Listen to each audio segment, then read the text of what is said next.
Reading with your kids.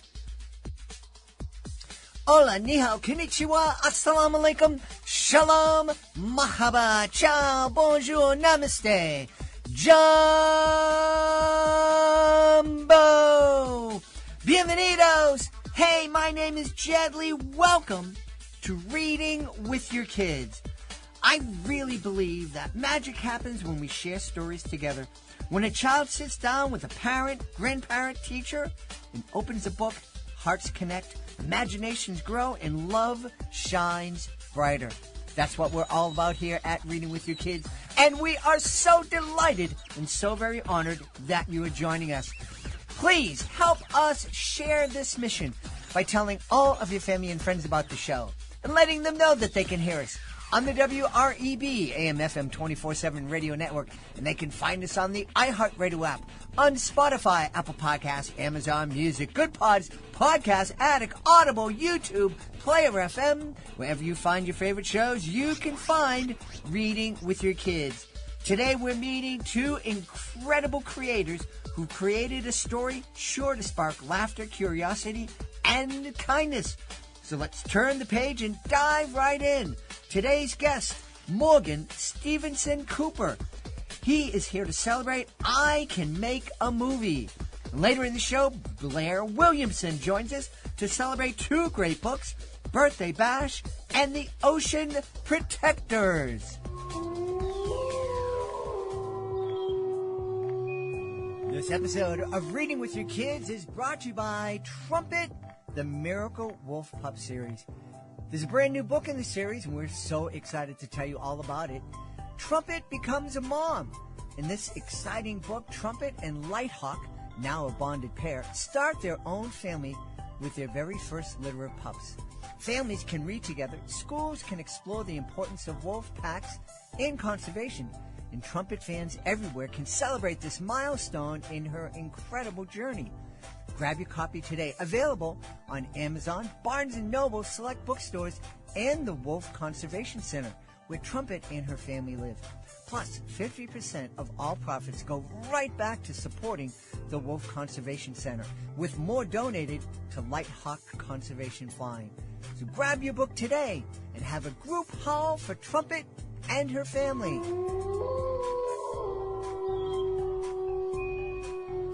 Hey guys, author Ashley Mosley here, and I teamed up with author, educator, and scientist Dr. Michael Wendelspeck, and together we are bringing the wildlife of Belize right into your hands. Kids will meet real animals like jaguars and tapirs in Nacho House Cat and Why Did the Tapir Cross the Street? Both books beautifully illustrated by local student artists. In these books, we will learn the challenges that these animals face in the wild. For teachers, Inspired Adventures offers K-5 toolkits packed with age-appropriate activities that connect literacy, science, and conservation. Our newest book, This Birdie Told Me, landed on the shelves on September 23rd. Visit inspiredadventures.com to get your copy. Let's keep the adventure going.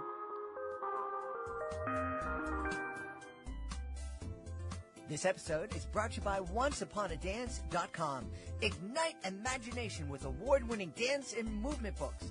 Once Upon a Dance inspires young readers to twirl, leap, and dream with whimsy and wonder. Whether your child enjoys unicorns, bats, zombies, or cats, Once Upon a Dance has a dance-it-out story to get them moving. For more information about this 37 delightful books, please visit OnceUponADance.com or find them on your favorite social media platform. Join us right now from the beautiful state of California. Our guest is here today to celebrate. His debut picture book is called I Can Make a Movie. Please welcome to the show, Morgan Stevenson Cooper. Morgan, how are you? I'm doing well, Jed. Thank you. Thanks for having me. What's up, guys?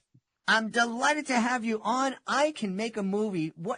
First off, I'm almost 100 years old. The idea that kids are walking around with this thing in their pocket that gives them the ability to create movies and recordings and then send it all over the world, it makes my mind explode. it was something I would have loved it when I was a kid. I also would have done some really dumb things and gotten in trouble. But what a time we're living in. Yeah, no kidding. It's exciting, but it's equal parts, concerning, that there is such access. But, my book, I Can Make a Movie, really is about, reflecting what I feel is a positive interaction with technology, which is movie making. And I think it's incredible and a gift that, young people now have access to movie making tools. And, what I always like to tell people about this book, and what I'd like to take an opportunity to tell you, is that, like, the book is about a young girl in Kansas City making her first film with the help of her big brother and her two cousins.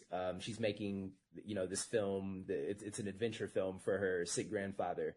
But really underneath like the subtext of the story is about a young girl making decisions, because that's what filmmaking is. And that's what directing is, which is my day job, which is, I direct film and television for a living. I write and direct. And it's just constant decision making. And I think it's so important now for young people at this time, when they're being bombarded with ads, they're being bombarded with influencers telling them at a young age what to buy. I mean, kids are born into consumption now at such a young age, and I guess that's the American way, I suppose. But like now more than ever, they're just bombarded with all of these things telling them what to think, what to eat, what to wear, et cetera, et cetera, et cetera. And in this book, you see a young girl, her name is Nora Rose, making choices. Do I want a wide shot? Do I want a medium shot? Do I want a close up? What wardrobe do I want? It's an exercise in decision making. And I think now we're at such an impasse in our society. And I think, in a lot of ways, just from a humanity standpoint, and young people have to hold on to their autonomy and have to make decisions. Yeah. It's interesting. You're talking about, kids being bombarded with messages. I took a media literacy course when my kids were younger. And at that time, we're talking 2005, 2006, maybe. At that time in the class, we learned that it was estimated that kids are exposed to, I think it was maybe 3,000 media messages a day between movies and music and television and billboards and whatnot. I have to guess that number is probably up to 30,000 these days. Yeah. It's just incredible. No, it's so much. And, I feel such a responsibility as a storyteller, to create things that move the needle in a positive direction. That's something that's really important to me. And thinking really about kids, and which is what really galvanized me to write this book, and I had the idea to do it. It was really inspired by my niece and nephew, back home in Kansas City, movie making. They would show me these films that they would be making and that they would shoot on, iPads, and they would edit themselves and put music to it. And I just thought, wow, like this is so cool. Like I didn't experience this when I was their age because we didn't have access to those tools. But, in seeing that, it inspired me to write this book. And my hope beyond just the impact this has on young people, and I think on parents as well, to be collaborative with their kids and to encourage their kids to create and to be decision makers and creative thinkers and think critically, is my hope is that it can really galvanize my community of creators as well to think about their output. And what I mean by that is, imagine this, Jed. So many of the great creative minds in the world are making art for adults that already have their minds made up about things. So in many ways, it's preaching to the choir. And that's where like the bulk of the great artists are directing their output. And I got to thinking one day, I said, what if half of those artists, and myself included in that class of, of people creating at that level, turn half of their output towards children? How much better would the world be if the greatest minds and creative minds and innovators and futuristic thinkers were thinking about the next generation and not just leaving them with the scraps, so to speak? Mm-hmm. And so I'm really committed with I Can Make a Movie being a starting point to start directing, much more of my output towards the next generation and making sure that they're receiving messaging that encourages them to be creative thinkers and to dream big and to be imaginative and do much more than just consume. Yeah. Does it worry you at all that we're entering an age where we have AI that are creating videos and images and scripts and music? How do you think kids are still going to find the motivation to tap their own creativity when they're basically competing with these machines that are just spitting stuff out in seconds? Yeah, it's a good question. I mean, it's very concerning. We're at such a moment in the business where I think it's concerning for children. It's concerning for my peers in the film and television business. There's so much discussion around the legality of it, what it means for jobs in the future, what it means for our industry. Like, will we have an industry? Like, will there be writers anymore? And, something that I do take solace in is that the minds who are drawing from a place of inspiration and from a place of honesty, you can really feel that texture in the art. Mm-hmm. And so what I feel is going to happen is obviously, our screens, our phones, our computers are going to be flooded with all this AI content. But I feel in the next 5 years, human-made art is really going to stand out and people are going to be able to feel it. And obviously, we've just, we're at the tip of the iceberg in terms of the capability of AI. It's going to continue to get better and better and better and better. But I really believe in the spirit of what a human-made piece of art can offer. I'll give you an example. Okay. So you think of museums. I love art. My grandfather was a harpsichord maker. Oh, on my mother's side. Yeah. If you look him up, his name is Edward Kotick. He's on my mother's side. And, him and I are very close. He was a harpsichord maker. So I was exposed to a lot of Baroque era art. He loves the Italian Renaissance master painters, Botticelli, Michelangelo, Raphael, Da Vinci, all them cats, right? So I grew up on that art. People still to this day, I was in Florence earlier this year, will still go there and stare at David, that sculpture, for hours and hours and hours. And that thing is over 500 years old.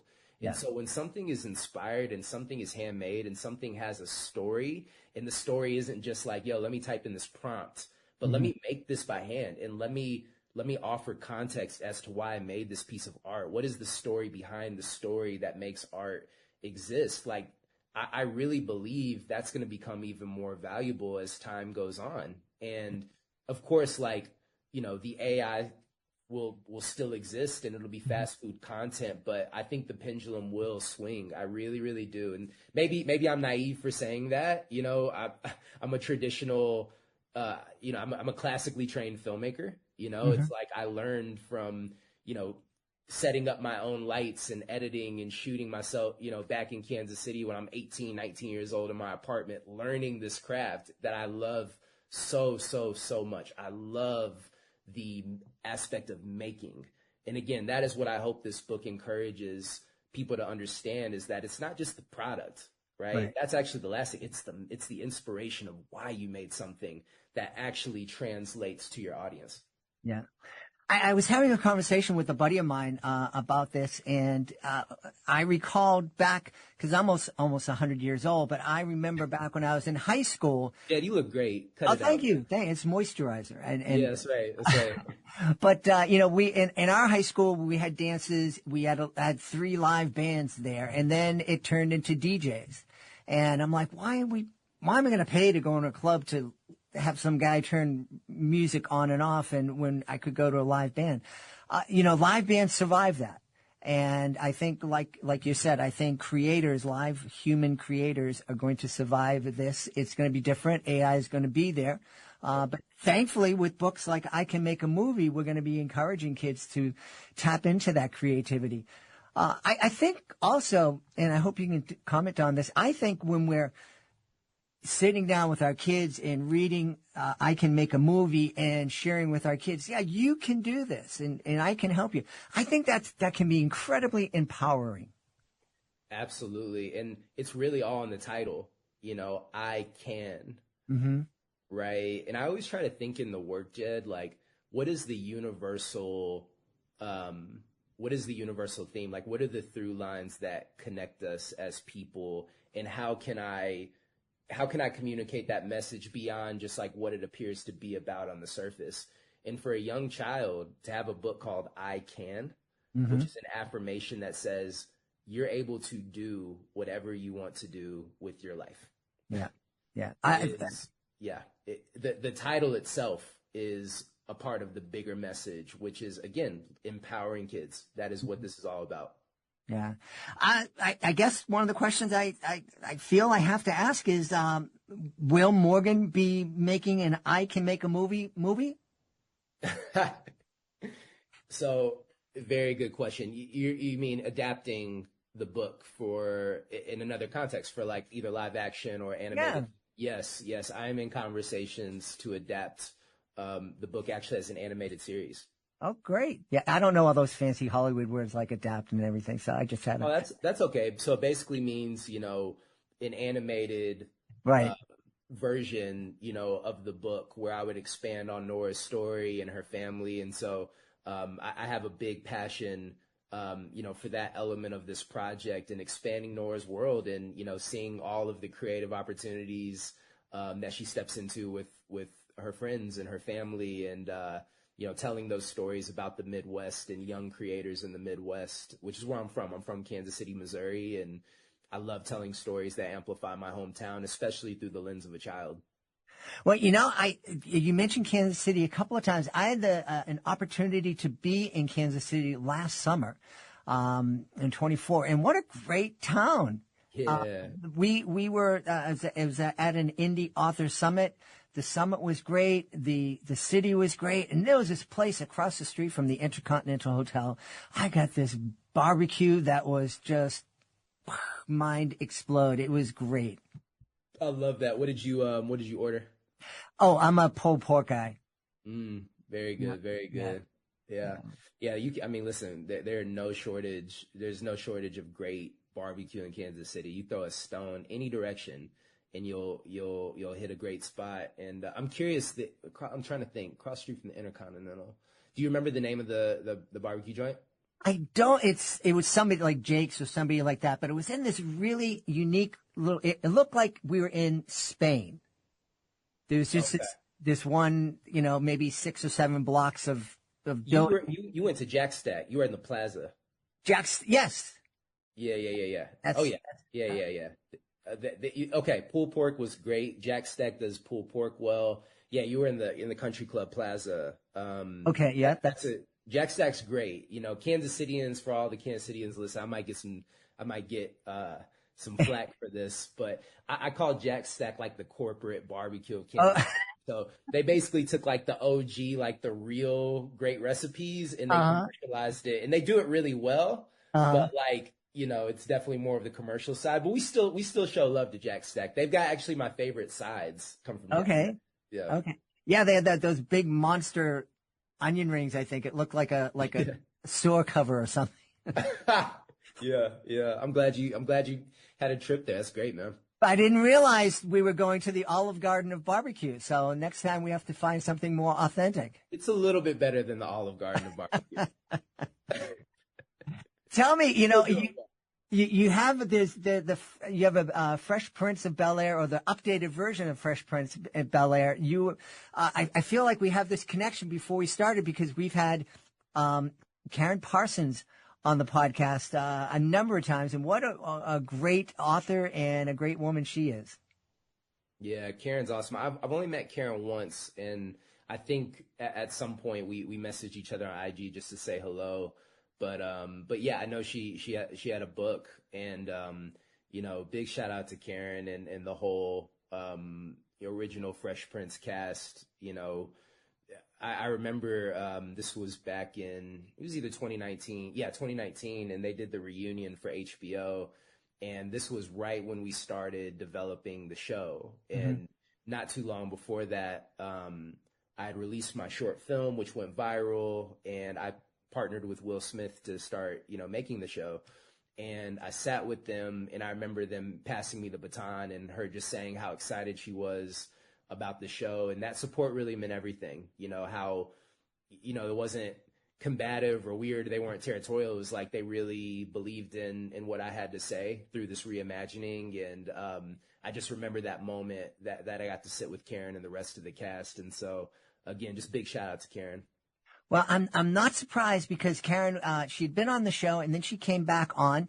We had an intern that wanted to do a special series on Juneteenth. And so we invited Karen on, and I just had this feeling before we started. The intern was going to help me with the interview. I just turned to her. I said, "I'd like you to, Karen, do you mind if Justina did the interview? I'll be here if I need to jump in." And Karen was like, "Absolutely." And it was the first time Justina did an interview, and Karen was really supportive. And that young woman is doing amazing things. Really, I'm not surprised that she was supportive of you. I love that. I think that's amazing how that came about, and I think that's a testament to your character, to make sure that moment happened. And I love that. I love that was able to happen, and that's what it's all about in life, is people getting opportunities to shine and step up in those moments and step into those positions. And so I haven't listened to that episode. I'm gonna find some time to listen to that. I think that's really cool. We'll try to get you a link. Hey, have you taken the time? I often ask a different version of this question, but you're inspiring kids to go out and make their own movies. You're inspiring families to go out and make their own movies. Have you taken the time to kind of imagine what kind of art you're releasing on the world? Could you rephrase that? Have you taken the time to think what kind of movies are the kids that are reading I Can Make a Movie? What kind of movies they're going to be making? Oh, yeah.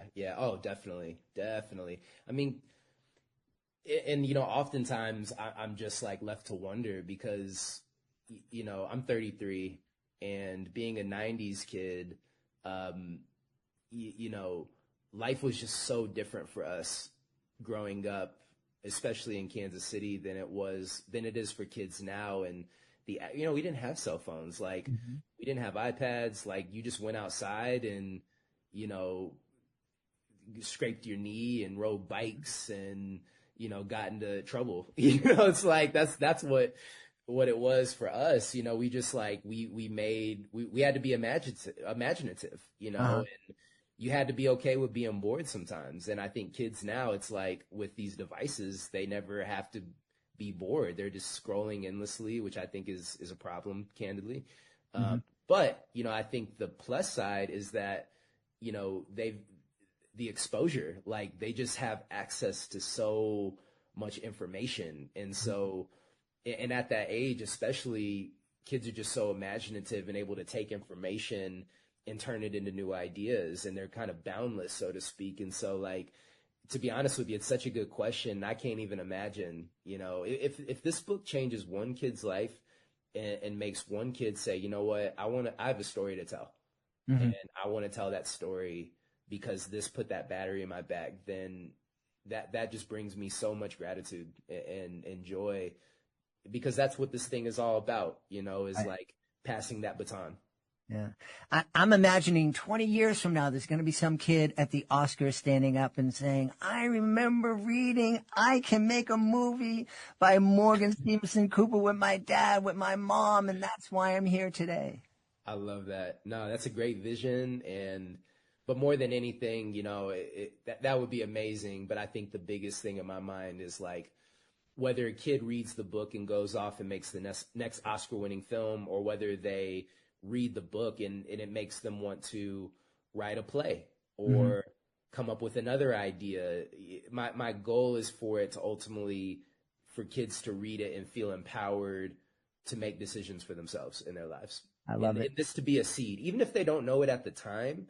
We all have those things when we're kids that, like, you didn't know the what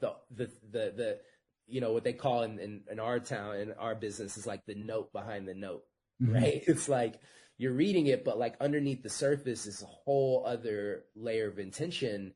And my intention happens to be like, hey kid, like, trust yourself, trust your instincts, believe in yourself. think critically, problem solve, be collaborative. Like all of those things are life skills that I think are so important. And these days, you know, I don't mean this in a negative way, but it's just the truth. I just feel like you just have all these kids are just being sold on these things. Do this with your life. Buy this. And it's just like, no, think for yourself. Trust what you have to say, kid. Yeah. And that is a great message. And we should tell everybody where they can go to find out more about I Can Make a Movie and find out more about Morgan Stevenson Cooper.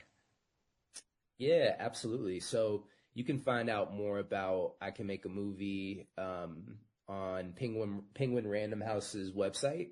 We have a pre-sale online, and so you can order the book. Our publication date is November 11th, and so keep your eye out on that.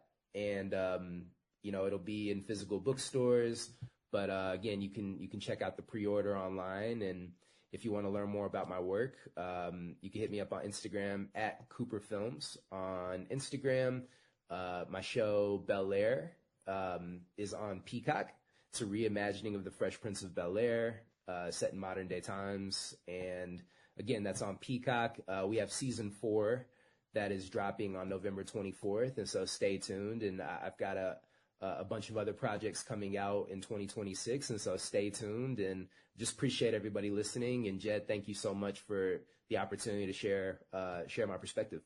Morgan, I'm delighted that you're here. Please come back anytime you have something that families would want to check out. Feel free. You have an open invitation. Come back and let us know about it. Hey, thanks so much, Jed. Appreciate you. Had a great time speaking to the author of I Can Make a Movie, Morgan Stevenson Cooper. Morgan, thanks so much, buddy. Thanks, guys. Take care. Well, I'll let you know that this episode of Reading with Your Kids is also brought to you by We're Going on a Space Adventure, written by Marie Nichols. This is a Reading with Your Kids certified great read. Blasting off and speeding through space, Graham cheers to the moon and beyond. But Bracken quickly learns that Graham has a fear of flying, and that he must manage control of the spaceship. On the moon, they narrowly escape a hideous monster as a crater explodes, and on Mars, they need to outrun Martian creatures or risk becoming their dinner. Hoping to find a friendlier planet, they decide to try Jupiter. Then clank, clank, clank, something is attacking the spaceship. You and your kids are going to love this book. It's fun. It's exciting. It celebrates intergenerational friendships, and we love those. We're Going on a Space Adventure by Marie Nichols. It is a Reading with Your Kids certified great read. Attention, this important consumer alert is brought to you by CBC Funding. Hey, did you know it's possible to receive upfront money from your structured settlement, annuity, or pending lawsuit? It's true. If you are receiving a structured settlement spread out over time and you want a lump sum amount delivered immediately, then you need to call CBC Funding. With your cash today, you can pay off credit card debt, pay medical bills, fund your education, or improve your home. You don't need to wait. Structured settlements are commonly used to resolve personal injury lawsuits. Annuities, they're designed to spread payments out over 10 or 20 years. For many of you in need of money today, this simply does not work. If you have a structured settlement and you want cash now, call CBC's Settlement Funding. Here's the number. 800-442-0665. 800-442-0665. That's 800-442-0665. Hey, my friends, you know one of my favorite parts of the day is story time. There's just something magical about snuggling up with your kids, opening a great book, and escaping into an adventure together. And let me tell you, that moment becomes even more magical when you're curled up in the softest, coziest bedding you've ever felt. That's why I'm so excited that CozyEarth.com is supporting Reading with Your Kids. Their bamboo sheets, comforters, and pajamas are unbelievably soft, naturally breathable, and temperature regulating, which means no more sweaty nights or chilly toes. Right now, Cozy Earth is offering Reading with Your Kids listeners an unbelievable and exclusive 41% off their entire site. That's right, you heard me right, 41% off. So go ahead, create your own cozy reading nook. Wrap yourself and your kids up in something comfy. Grab your favorite bedtime book and turn story time into the best part of your day. Head on over to CozyEarth.com and use the promo code READ at checkout to save 41%. That's CozyEarth.com, promo code READ. Join us right now from the great state of Virginia. Oh, is it a state or is it a Commonwealth? I forget. We're a Commonwealth here in Massachusetts. Well, it is the Commonwealth of Virginia, but it is, it's a state. It is a state, but I guess it's a fancy state. I don't know. Anyways, our guest is here to celebrate two wonderful new children's books, Birthday Bash and The Ocean Protectors. Please welcome to the show, Blair Williamson. Hey, Blair, how are you? Hi, Jed. I'm great. Thank you so much for having me. This is so exciting. I did see Blair tweeted this morning that she was going to be on a podcast, and it caught my attention. I'm like, oh, look, this person's excited. And I said, oh, she's going to be on my podcast. Well, cool. Yes, I'm going to be on your podcast. Surprise. Well, I'm delighted that you're on. Hopefully we'll live up to your expectations. Why don't we start with the celebration? Tell us about Birthday Bash, please. Woohoo! So Birthday Bash is such an exciting little book. It's about Kiko, a little mouse who is throwing a party on his houseboat. Not your cheese. But when a buzzing bug creates chaos, can Kiko and his friends save the day, or will his big emotions sink the fun? It's a hilarious tale of teamwork and staying cool under pressure. And it was inspired by when my daughters and I were living on a boat. We had a bug on the boat, and it was inspired by the unbelievable chaos that would have sparked had we tried to get rid of it. I love this. Living on a boat. How long were you living on a boat? Yes. So my background, I'm a retired scuba diving instructor and boat captain. So I've traveled all over the world, and I worked and lived on boats for 10 years, then had children. And so my husband and I would kind of do a little bit of a hybrid of office work and boat life, where we would be on land for 9 months and at sea for 3 months. And that was around the school calendar. So in the summertime, we would take our kids on the boats as much as possible. Very cool. What I have to ask, I'm very proud of the fact that Reading with Your Kids has been downloaded to every continent on the planet, including Antarctica. I think it was amazing. Still, it was down there. Which continents have you floated yourself to? Oh gosh. Well, of course, I've been all over the world. I lived over in Southeast Asia for a year in Thailand and Malaysia. So I've made it over there and, lived and worked in the British Virgin Islands most of the time as well. So that's mainly where my scuba diving experience has been. Excellent. Mm-hmm. We have family in the beautiful island of Puerto Rico. Oh, pretty.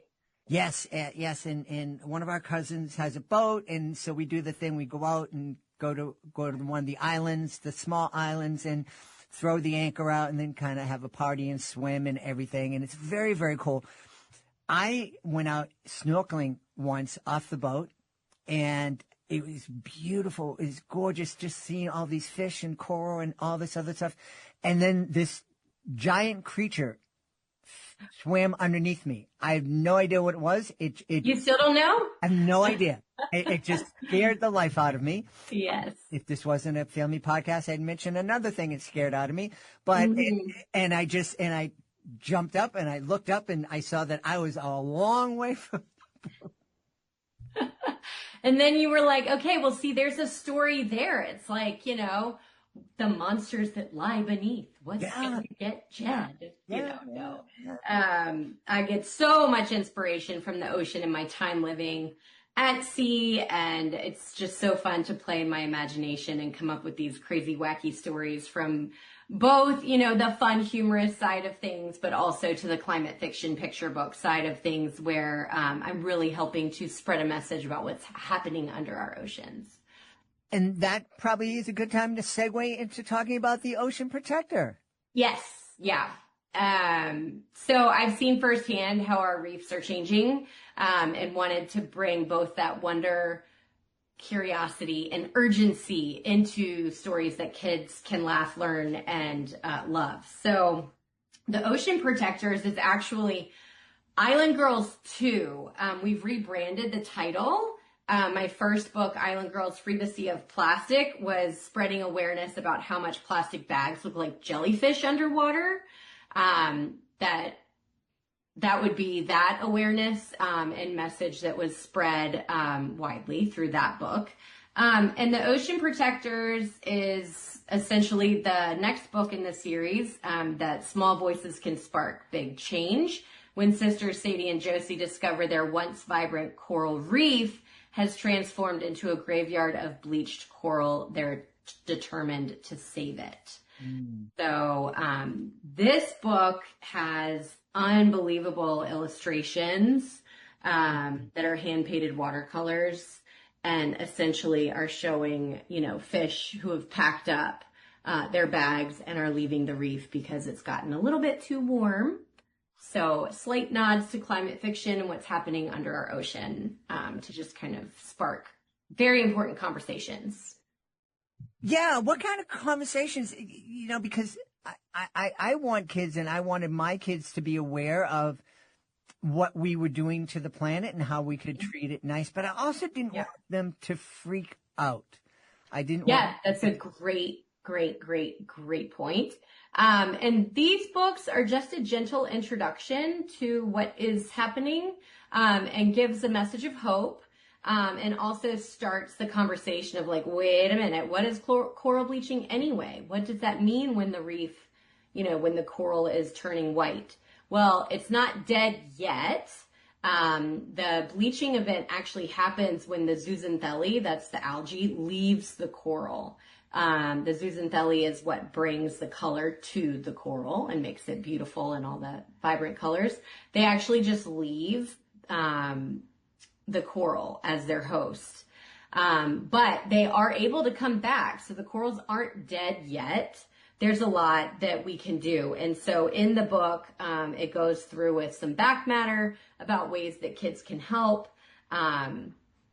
It does touch a little bit on the science of like, you can wear reef safe sunscreen, which impacts the ocean a lot. And that is because it only contains, zinc oxide, and it doesn't add more nutrients to the water. When there's more nutrients in the water, more algae blooms, and which helps, rise the temperature of the ocean. So if you're wearing reef safe sunscreen, that's one way you can help. Using your voice to spread awareness about these issues. There's all kinds of different back matter in the back of the book, discussion topics for teachers as well. Fantastic. Mm-hmm. What inspired your love of the ocean? Great question. I was raised on an island, on a remote island in North Carolina. And I think my time there with my family just totally immersed in the ocean and tides and seeing some erosion, some shifting of, the sand on an island after a storm, what can happen, but also just getting to experience scuba diving at a young age as well, snorkeling and scuba diving. You guys, once you go and see the underwater world, it doesn't leave you once you experience the magic of the ocean. It really is such an amazing world down there that's so peaceful and wonderful. And so I really want to do my best to protect it. Yeah. We had the pleasure of having Dr. Sylvia Earle, one of the leading oceanographer. Yes. Here. I was told, I didn't say it to her, but I was told people refer to her as your deepness. And she was great, but also just reminded me that we know more about space than we do about the ocean. That's kind of incredible. It really is incredible. I have so much to learn myself. I feel like I'm very much just scratching the surface as far as touching on different ways that we can help and come in a very creative way to be a storyteller, to relate to children on this level, because really they can make a difference. When your parents are going shopping at a grocery store, it really does matter what bags you choose to use, because if you're getting plastic all the time, then you're just, it keeps producing, and it does end up a lot of times in the ocean. And there's other options these days, at least paper bags, but reusable bags. And kids, I have found, are the best cheerleaders and supporters to be the ones to tell their parents, hey, where are your reusable bags? We can't use those. The turtles think they're jellyfish, and the turtles love to eat jellyfish, and they're not jellyfish. So, yeah. You have to find ways to, I don't know where, I guess people just weren't thinking at some point, where we were just saying, oh, we got all this trash, and let's just throw it in the ocean. Yeah. And, I remember when I was a kid seeing video of these giant ships filled with garbage that would just go out somewhere, a few miles off the coast of New York or Boston, and just kind of open up and dump it out. It didn't seem like a good idea back then, and we know now that it was a horrible idea. Yes. Very, very tough to see, but I do think there's a lot of great organizations out there doing a lot to spread awareness and to clean our oceans, but we really do have to stop at a corporate level of, being responsible about where we are disposing of our trash. Everything from, big fishermen and their fishing nets, and if they get entangled, they really should not just cut their fishing line. There's just so much that is hazardous to the animals under the sea. And so if we are able to spread a message to, share more awareness about what happens when you do those things, I do feel like people will make better decisions, because, you'll be more inclined to care about something that you're more aware of. Yeah. You were mentioning the plastic shopping bags that have been banned here in Massachusetts. Right. Yes, exactly. Yeah. But when I was down in El Salvador, touring El Salvador, I noticed that they were using those old plastic bags to make hammocks. Yes. And they were great, comfy hammocks. And so I would love it if our kids can start using their imaginations to start thinking about some really unique ways to reuse some of the things that we were throwing in the ocean.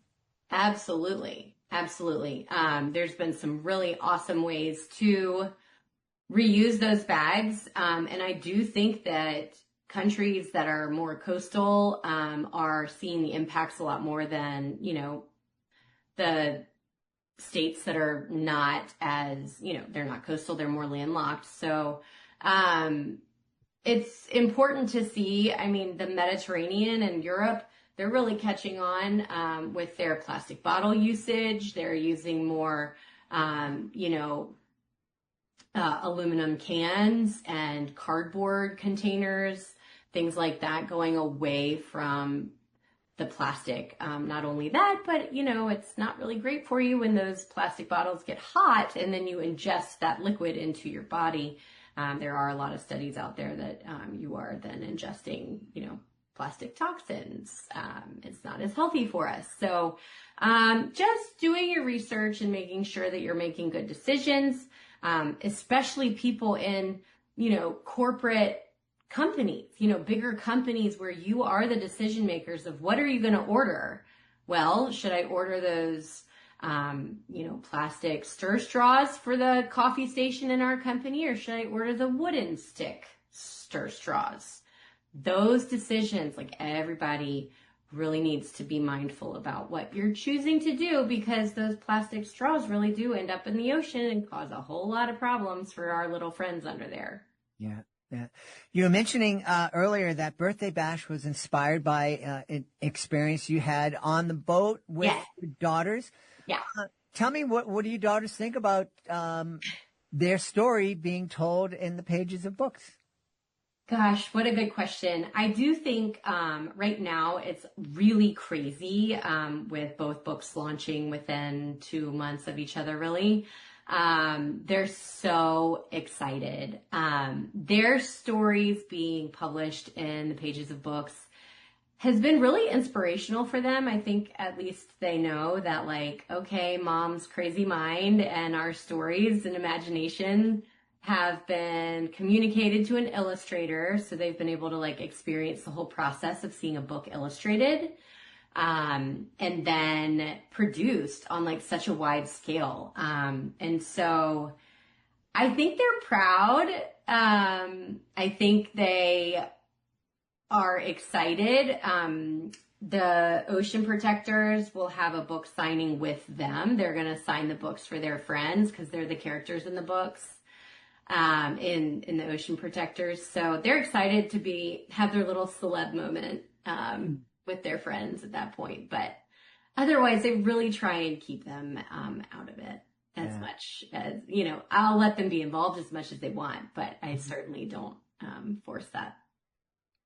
Very good. Very good. The story of the Birthday Bash, it reminds me, one of the things that I was really proud of my daughter being able to do, she used to come out on tour with me a lot, and we'd, of course, when you're in a van traveling around the country, visiting different schools, you're going to run into some issues, whether it's in the van or at a school or in a hotel or whatnot. Mm-hmm. And she was able to, when we get ourselves into a predicament or something would happen that was unexpected, instead of freaking out, she was able to sit back and look at me and go, "This is going to be a great story one day." And I think that is a wonderful skill that we can help our kids learn. Yes, absolutely. Absolutely. They've come to me a couple times, my kids have a couple times with, more funny things that have happened. And they're like, "Oh, this could be a book." And I'm like, "Well, you write it." Mm-hmm. I can help you. And I do try. A lot of their friends come up to me and ask, "Oh, can you help me with this idea and that idea?"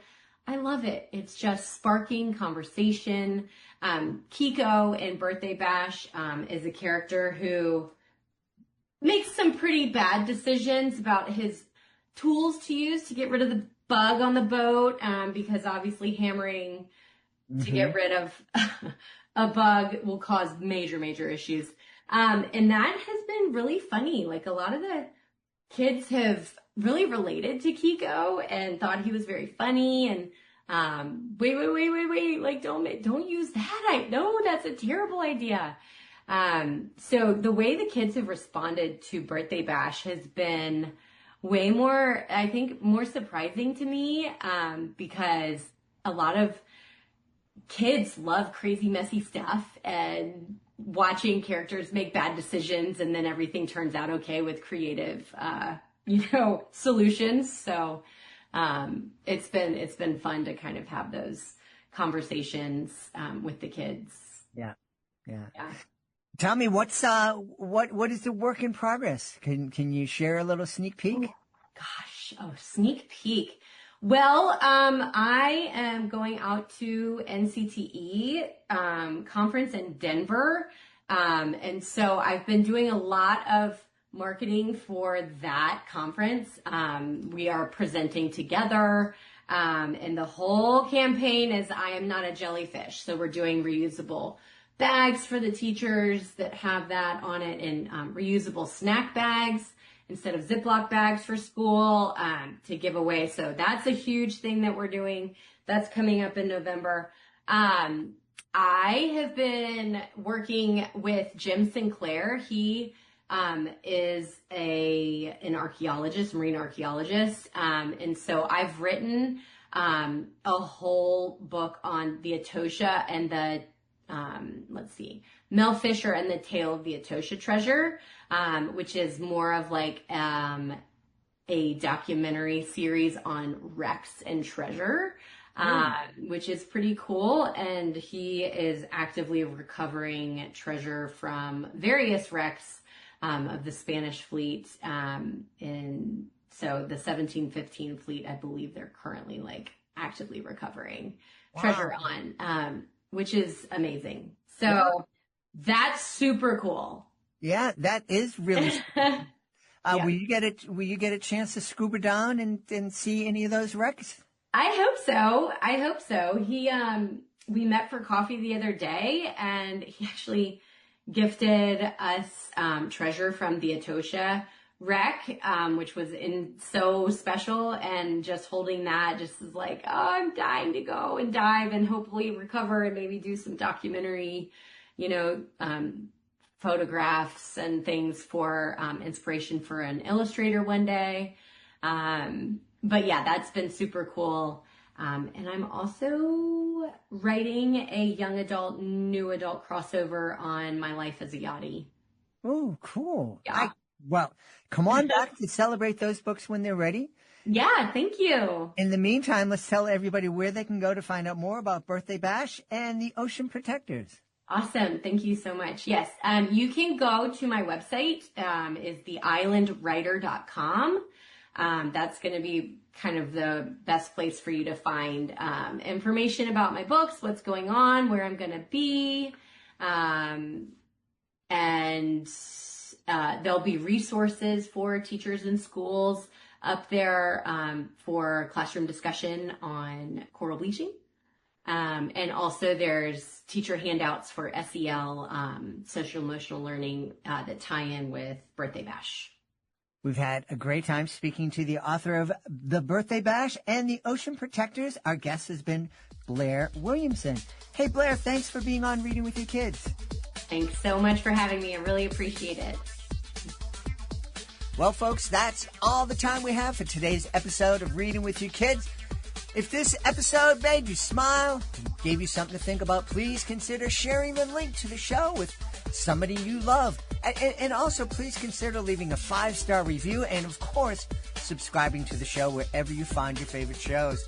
We also would love for you to connect with us on social media, facebook.com/readingwithyourkids, @readingwithyourkids on Instagram, and @JedleyMagic on X. Of course, our YouTube channel, youtube.com/readingwithyourkids, and our website is readingwithyourkids.com. I want to give a big thank you to our amazing guests for joining us.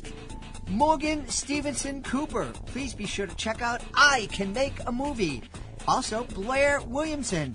Please be sure to check out Birthday Bash and the new book, The Ocean Protectors. I want to give a special shout out to our sponsors and my incredible Reading with Your Kids team for all the work they do behind the scenes. Fatima Khan, Chris Doherty. And of course, I want to thank my beautiful wife for all the love and support that she gives me. It makes everything we do possible. And most of all, we want to thank you, our listeners. Every time you read with your kids, you're helping to make the world a better, kinder, and more connected place. Until next time, I'm Jedley. I'll be looking for you in the next episode of Reading with Your Kids. And please remember, real magic happens when you read with your kids.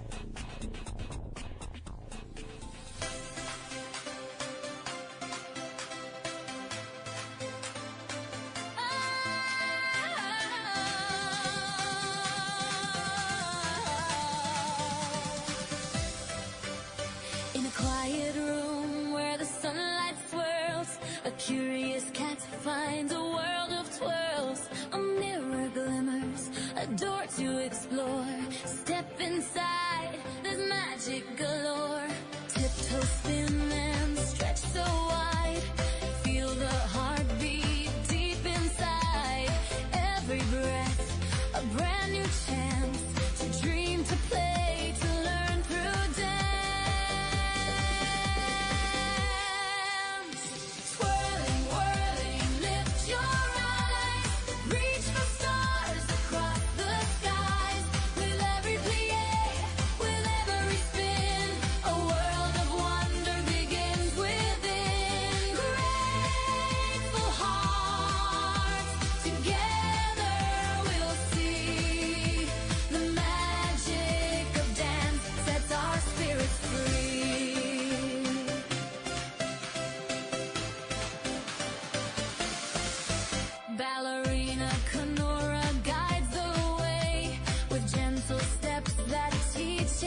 shines with glory.